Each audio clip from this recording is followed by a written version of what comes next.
Welcome back to another episode of the OKC Foodcast, your guide to the food in Oklahoma. And you are joined by your hosts, Nabil and Ashley. And let's get right to it. I mean, it's Thanksgiving time. Yes. Thanksgiving is next week. So excited. It's going to be fantastic. I don't know about you, which I do actually know, but let's just we start. I don't know about you. I actually do. I do know, but I get so excited and start researching recipes that I'm going to make. Yeah, because I like doing different things. Me too. Right? Me too. You have the staples, you have your turkey, you have the stuffing, you have the mashed potatoes. Right. But I always want to do something that's different, even maybe something different with the mashed potatoes, maybe something different with the mac and cheese. Try something different. I mean, I feel like in my house, like with my family, my mom will always do the green bean casserole. My stepdad, he always, or my dad, I have two Thanksgivings, but they will always do the turkey. Every year, like I change up the things that I'm making. I always try to make something new and fresh and delicious. So, on this episode, we are going to chat about bringing something new to the Thanksgiving table, kind of branch out and try something new. Yeah, but first, favorite thing you ate this week? Favorite thing I ate this week. So I just got back from Houston, and I ate a lot of good food in Houston. Yeah, I saw some pictures. Oh my gosh. If you haven't seen these pictures, hop onto our Instagram page. Is it an Instagram page? Instagram profile. Yeah. At OKC Foodcast. And check out these pictures. They are ridiculous. And I haven't even posted one of them yet, but I mean, so that wasn't even what I was going to talk about. But my best friend in Houston, she's a foodie. She's an incredible cook. And so when we get together. She's a fantastic photographer. She is. She's a photographer, graphic designer. She's also a painter. She's one of those people that is just really good at everything. But when we get together, we will come up with this big, elaborate meal that we start. We'll maybe have brunch at the house and then go grocery shopping, go to the farmer's market, and then spend all day cooking. Nice. That sounds like fun. Yeah, it's so fun. And then we'll, start off with our cheese tray, and that'll be what we're snacking on while we're making the next dish. And there you go. So it's drawn out all day long where we're eating while cooking the next thing. There you go.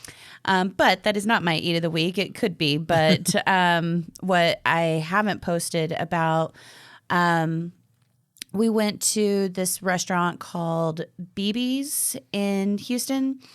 And I had Cajun Dungeness crab and Cajun shrimp. And it was phenomenal. It's you crack the crab, and it was spicy, and the crab claws were huge. It was so, so good. Nice. Yeah. BB's. I'm going to make a mental note of that. I end up in Houston quite often, so I'll have to check that out. Yeah. You should. It was good. I'm always down for Cajun food. We ate at so many great places. I typically lean towards going to Asian restaurants. Yeah. We had some great food. That's Houston, where I discovered a fantastic. Yeah. Houston's yeah. Asian food scene is just on point.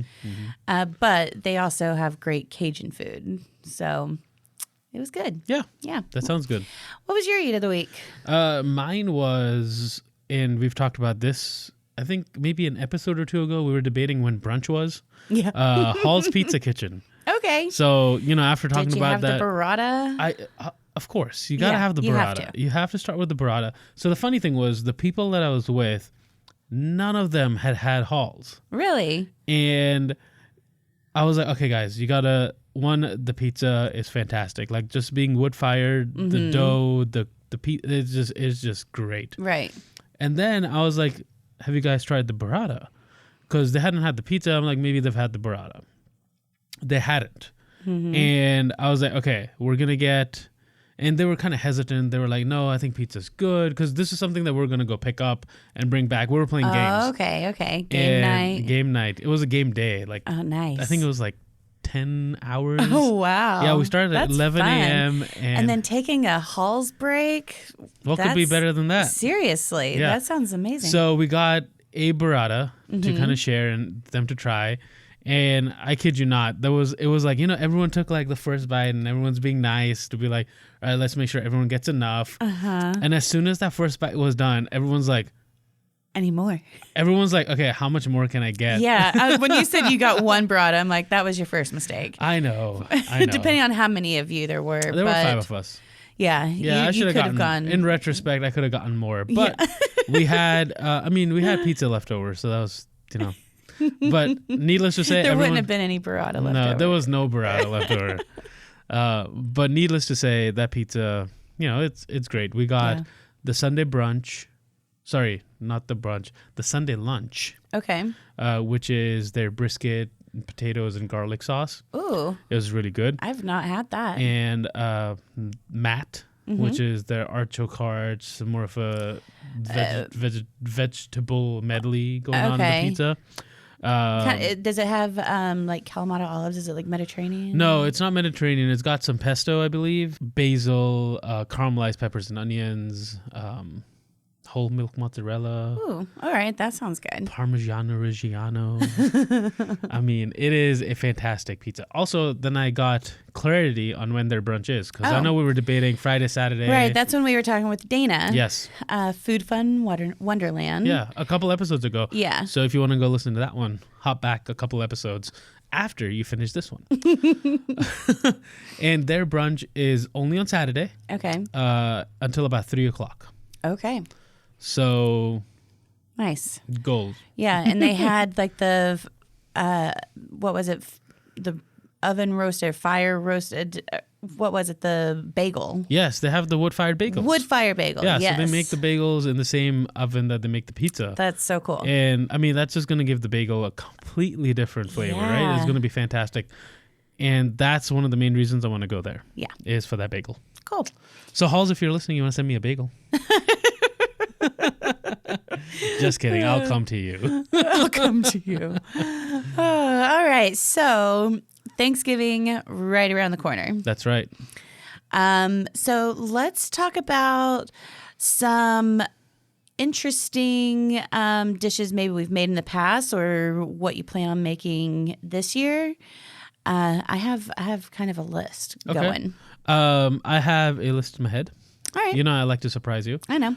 So I know we talked about when we were talking about this idea of this episode, I came up with one thing that is a little more detailed. Uh-huh. So something that you can try this year. Right. And then I have a list of things not as detailed, but still give you enough information about of things that I've done in the past. Yeah. Okay. All right. Cool. Let's start with the things made in the past. Okay. Okay. Cool. Let's do it. You were giving me a look. I wasn't sure. I had it the other way around, but we can start with the things in the past. Okay. So,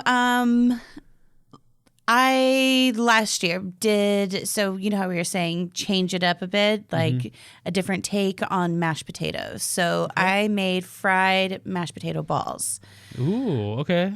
Where you make your mashed potatoes with all the fixings, the cheese, some potato croquettes. Croquettes. They were decent sized balls. Yeah. And so you make your mashed potatoes, and then I use like an ice cream scooper, so that's how big the balls were. Yeah. And then those are pretty decent size. Yeah. Yeah. So each person, you just need one. They wouldn't be scared of anything. Oh, goodness. So you scoop out the balls and put them on like parchment paper and then put them in the freezer just so they can harden up a little bit and then roll them in some panko crumbs and drop them in the fryer. Yep. And I didn't freeze them long enough to get like frozen solid because then the frying process would be harder. So you just got to let it freeze so they firm just up. Just the outside of it is firm and not sticking to your fingers. And so kind of going along with that, I did mac and cheese bites one year. Okay. And so I made Fried? the mac. Yes. Yes. So I made the mac and cheese like we usually do, and I did make a little error, which I'll talk about and how to fix that. Okay. So I made the mac and cheese, and kind of like you were saying, you gotta let it firm up. So obviously, as soon as it's made, you can't roll it into bites Right. because it's all gonna fall apart. And be all over your hands. Yep. So you let it cool, and mac and cheese, just because there's so much cheese, you don't need to fry it. I mean, you don't need to freeze it. Okay. But what you should do, and what I didn't do, was to, when you put it in the fridge, lay it out on like a baking sheet, so it's flat. But what I did was I just left it in the pot, and I put it in the fridge. So when I took it out and I wanted to make these good-looking mac and cheese bites, I couldn't, because when I was taking the mac and cheese out, it was all random shapes. Now, if it was lined on a baking sheet, You could have. I could have just cut it into squares. I could have done whatever I Right. wanted, rolled it into, whatever it is that I wanted to do. That makes me feel like if you had cut them into squares, it'd been almost like mac and cheese Rice Krispie treats. Shape, irrespective of the shape, I think those tasted so good. Yeah, I bet. Because I made like a little How tomato do you- dipping sauce with them. Ooh. So it was That sounds good. Kind of like having a grilled cheese sandwich with tomato soup. exactly. That was the play. That was the play. Yeah, I got you. So that sounds delicious. those were good, and they were fun to make. Nice. Another dish I made last year was a roasted root medley. And I actually talked about this a little bit with Chef Bruce last week. On the last, Yeah. So this is a beautiful dish because you can use so many different root vegetables. I used parsnips, carrots, beets, the gold beets and the purple beets, sweet potatoes.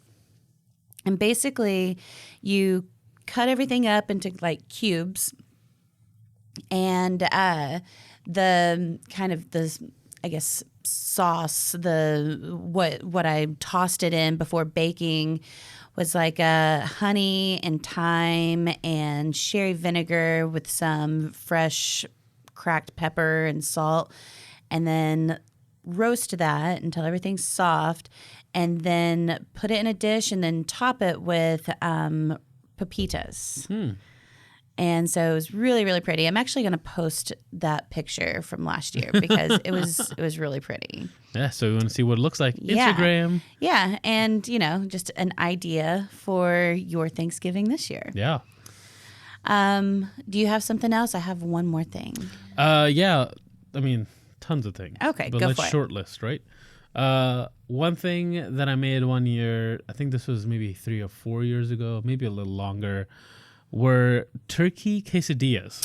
Oh, yeah. You were telling me about that. So, I mean, super simple. I'm like, I want to do something different. Like, this turkey just got cooked, right? Uh-huh. And so I took some of that turkey meat, shredded it up. I made a cranberry cream cheese. So just take Yum. some cranberry sauce, mix it in with the cream cheese. Taste it. If you want to add some pepper, some salt, jalapenos, whatever it is. Ooh, jalapenos would be good. Yeah, so I added some jalapenos, and actually did some sautéed jalapenos. Nice. And so turkey, jalapenos, that cranberry cream cheese, and then just make it like a quesadilla. Nice. Oh man, I enjoy them. Yeah, that sounds really And it was good. a little something different. It had the creaminess from the cheese. It had that. It cut Spicy through the and cranberry, sweet. and yeah. That sounds delicious. Well, speaking of cranberry sauce, I decided to make my own. I wanted a cranberry sauce that was a little bit special, and I had never made homemade cranberry sauce before. So I did a red wine and orange cranberry sauce. Oh, okay. And so basically it had orange juice in it, red wine, sugar, fresh cranberries, orange zest, also lemon zest, and some cinnamon. And you basically boil that to get it to a reduction. Yeah. And it was so, so good. I feel like Serena has made something similar because she did like a cranberry orange-ish type of sauce because she made one from scratch one time. Yeah. And that was, I mean, the orange and cranberry play is delicious. And then just a little hint of cinnamon in there. It was so A good. little bit of spice. Yeah. It was that warmth of the cinnamon. Good. Yeah. I'm so excited for Thanksgiving. I know. So this year I've started my search. Oh, you have? Yeah. Okay. Of what I'm going to make this year. What are you going to do? So this was a great Christmas gift I got last year from one of my employees. My manager actually got me a subscription to Bon Appetit magazine. Oh, nice. Yeah. It was a great Christmas gift. And the reason she got it for me is because she was going on and on about how their Thanksgiving magazine is so good. There's so many great recipes in there. And whenever she was telling me about all the things they made last year from that magazine, I was like, I need this magazine. Yeah. Why don't I have this magazine? Yeah. So I got the subscription, and I just got my Thanksgiving Bon Appetit. Ooh, so fresh out of Bon Appetit. Yep. So this year, I'm a big fan of Brussels sprouts. I make Brussels sprouts pretty regularly. Okay. This is a different take on Brussels sprouts that I've never done before. It is Brussels sprouts with pistachios and lime. And so basically with these Brussels sprouts, you're going to toss them with honey or molasses. Mm-hmm. And there's also some red pepper flakes. For the citrus, squeeze of lime. You can find this recipe on Bon Appetit's website. But then you also have the pistachios that you put in a pan with like some butter and some sea salt. And that's what you're going to top it with. So it's kind of, I've made balsamic Brussels sprouts before. So instead of having the sweetness from the balsamic, this time it's going to be the honey, but then you have that fresh lime juice that still gives you that zing. Kind of a little lighter. Yeah. Those sound good. Yeah, I'm excited. Yeah, if Brussels sprouts are made right, they can be delicious. Yeah. Right? I know there's so many people that I've talked to, and I was just like, dude, you got to try the Brussels sprouts here because they're really good. And they'd be like, oh, I'm scarred by Brussels sprouts because, they might have had them when there was like steamed Brussels sprouts or things like that. I feel like so many people, and my mom made Brussels sprouts steamed as a child, and I was just like, blah. Yeah. But now, like, Brussels sprouts made a comeback. Oh, yeah. That was the comeback kid a couple of years ago. Yeah. Everywhere was Brussels sprouts. And it was like Brussels sprouts and sriracha everywhere. Right. But like baking them where you get like the crispy outside. Yeah. Or in your cast iron or something. Yeah. Yeah. Cut them in half, put them flat side down, let them crisp up a little bit. Yeah. Yeah. Sounds really good. All right. And so mine isn't really something new, but I really want to make this again. Okay. They are, and this recipe is courtesy of our good friend Gabriel Lewis. Oh, awesome! Who's been with us since like the second episode. Right.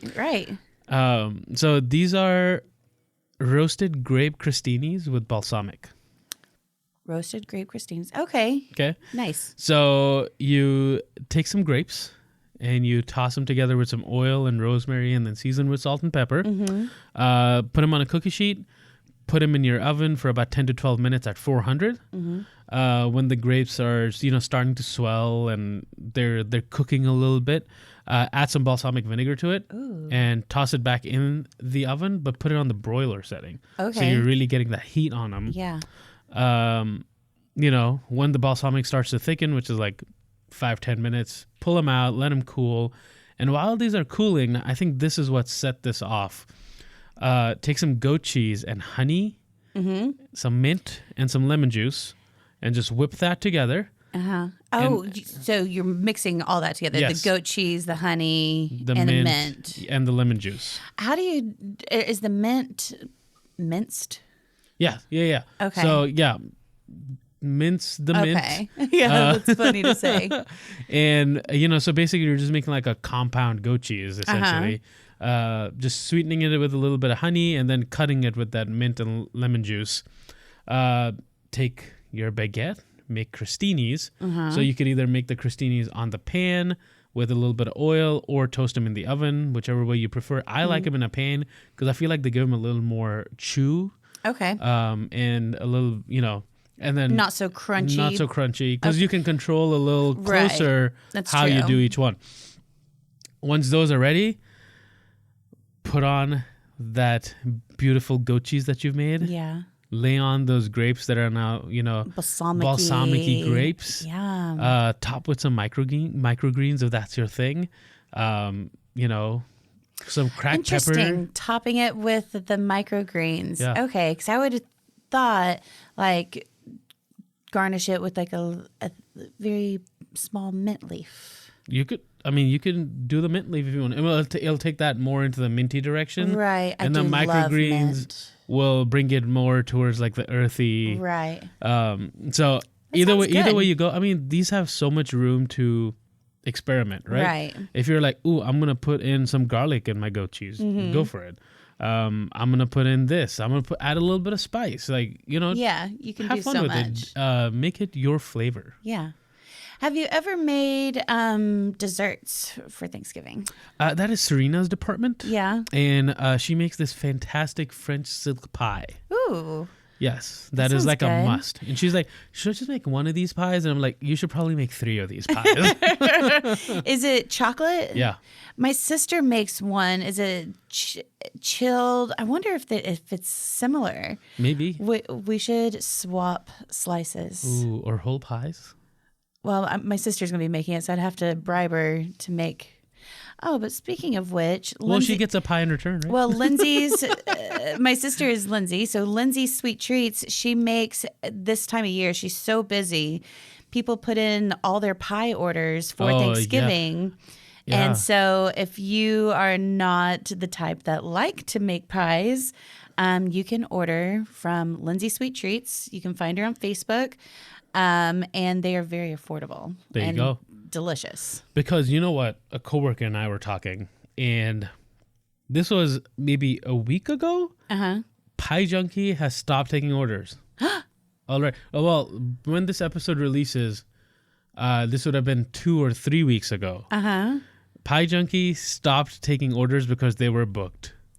For Thanksgiving. Wow. Isn't that crazy? That is. Well, my sister told me, she asked, what 2 pies do I want her to bring to Thanksgiving? Because she's been getting so many orders that she was like, I'm going to bring 2 to ours and 2 to her husband's, and that's it.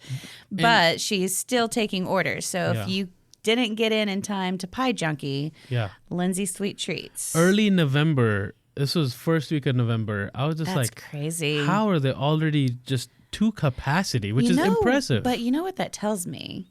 That Oklahoma City could have another pie restaurant. You can never have too much pie, can you? No, I don't think so. I really don't. But they have to be good. Yeah. Well, yeah. Duh. Don't just be like, hey, we can do a pie restaurant. So I make desserts here and there. Like I used to make this one dessert that was pumpkin trifle. And so it was kind of like this pumpkin bread, and in between layer was this cream cheese creaminess, sweet, cinnamony, and then another layer of the pumpkin bread thing.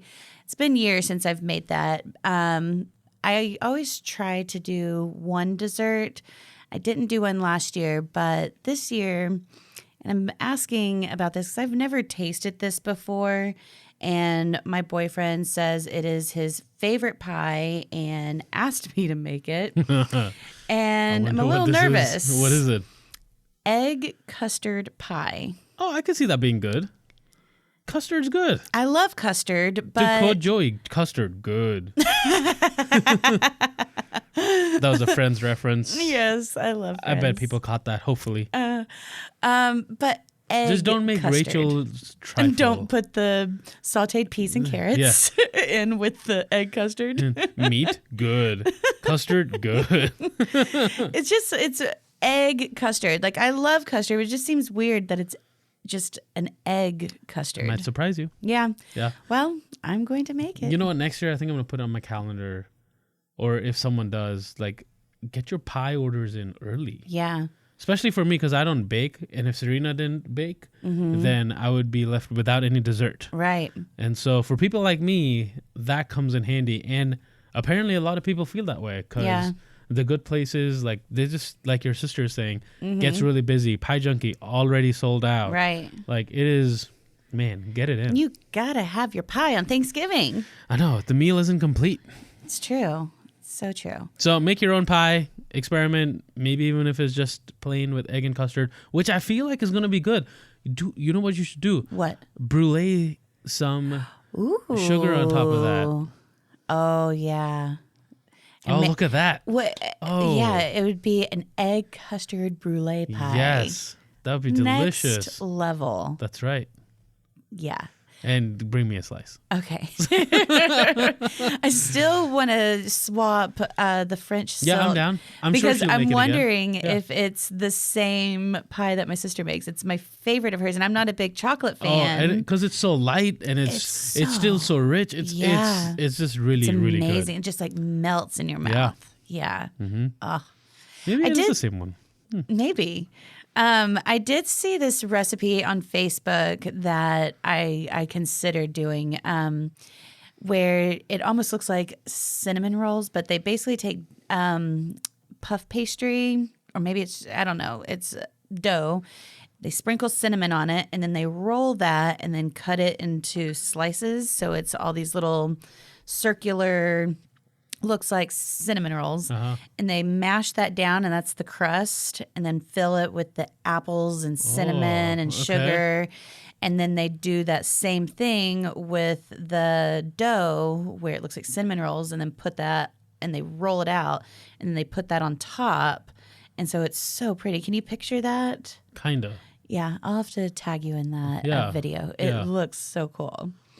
I thought cool. about making that, Yeah. but that might be a little, I don't know, hard. A little time consuming. Yeah, a little time consuming. Maybe I haven't completely committed to that one yet. Well, again, if you do, slice please. Okay. So for those of you that don't plan on cooking for Thanksgiving, there are several places around Oklahoma City that are doing Thanksgiving dinners. That's right. And, sometimes Thanksgiving is like the time you have off. Right. Right? And you're just like, hey, I'm just going to relax, spend some quality time with the family. And, obviously cooking is time consuming. Yeah. And some people love it. Yeah. Some people just hate it. It stresses them out. Exactly. So don't get stressed out this year. That's right. Because we are here with a list of 10 restaurants, and there are probably a lot more, but, we had to stop somewhere. Right. Right. Of 10 restaurants that are open on Thanksgiving to feed your hungry stomachs Yeah. And families. and families. So we'll just kind of run through this list real quick. Bricktown Brewery at Remington Park.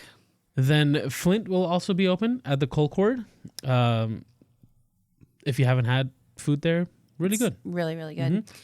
Another one, Ingrid's Kitchen. So Ingrid specializes in Euro-American German cuisine. I have had some German food there. It's been years, but so good. Yeah. Legends Restaurant in Norman is also going to be open. Traditional Thanksgiving meal, but it's by reservation only. Oh, okay. And the meal Good to has know. like roast turkey and glazed baked ham and all the trimmings and desserts. So make your reservations. Nice. Another one, and I have not heard of this place before, Mackie McNear's Steakhouse Me on neither. South Meridian. So it's a casual steakhouse. They will be open serving burgers, fish, chicken fried steak, full kids menu on Thanksgiving Day. Nice. One of your favorite places, Mary Eddie's, Yes. is going to be open as well. Do love Mary Eddie's. And you could expect some fantastic food there. Yeah, for sure. And while you're there, walk through the art museum. Yeah, you're already there at 21C. 21C. Yeah, that would be a nice little afternoon. Yeah, and especially with his family coming from out of town. Yeah. It's like it's pretty impressive. It's like dinner and a show. Yeah, and it's pretty impressive. Next on the list, Nick's Place Diner and Lounge, and this is going to be the Midtown location. Not the original. Right. And they'll have features for a special Thanksgiving menu for holiday with lunch through dinner services. Nice. The next one is Pump Bar, which is near Uptown 23rd Street. And they will serve Thanksgiving turkey and specials throughout the day. Nice. This one is going to be delicious. The R&J Lounge and Supper Club. This is on Northwest 10th, and their food is always phenomenal. I really, really I haven't been there in a while. Me neither. I need to go back. So they'll be serving Thanksgiving favorites alongside their regular menu on the holiday. Next up, Vast is going to be open. That is on top of the Devon Tower. So if you want dinner and a view, this is the place to go because this is the tallest building that we have in Oklahoma. Right. And I mean, the view is spectacular because you can see for miles. Yeah. Hopefully it's a clear day. I haven't been there. Ooh, imagine if it's like snowed a little bit. It would look so nice. How pretty would that be? Yeah. Yeah. So they've got their typical menu, and this restaurant actually was granted AAA's 4 Diamond Award fairly recently, and it happened like under the radar. Wow, that was very much so under the radar. Yeah, they were just like, hey, we're going to step this up, and they did. Nice. And that was 10, but I do have an 11th one. And we talked about this last week. Yeah. Rococo's. Yep. The North Park location. Yes. Yeah. He serves a Thanksgiving meal every year. And a traditional Thanksgiving dinner. Yes, it sounds fantastic. It does, and you got to make your reservations early. Yes. And I imagine with a lot of these places, if you plan on going out, you should probably get those reservations in. Yeah. Just so you're not, 1, waiting, or 2, disappointed that they're full. Yeah. So, just to avoid that and save your time. Yeah. Just make a reservation and just enjoy a nice Thanksgiving meal out. Yeah. Cool. Well, I think that's going to wrap it up for our Thanksgiving episode. We hope you all have a wonderful, delicious, happy, content, thankful, safe, thankful. And we thank you for listening to us each week. And we'll be posting pictures of what we make. We'd love to be tagged in your pictures of what you made. Yeah. Follow us on Instagram and Facebook at OKC Foodcasts. And if you'd like to send in some listener feedback, you can email us at okcfoodcasts@gmail.com. And if you want to collaborate or do anything together, send us an email or message us on Instagram or Facebook. We are always happy to figure out how we can work together. Yes. And while you're online and doing your stuff, leave us a rating and write us a review because that helps us a lot. And it tells people what to expect when they listen to us. For sure. And happy Thanksgiving. And until next time, friends, eat well and be happy. Bye. Happy Thanksgiving.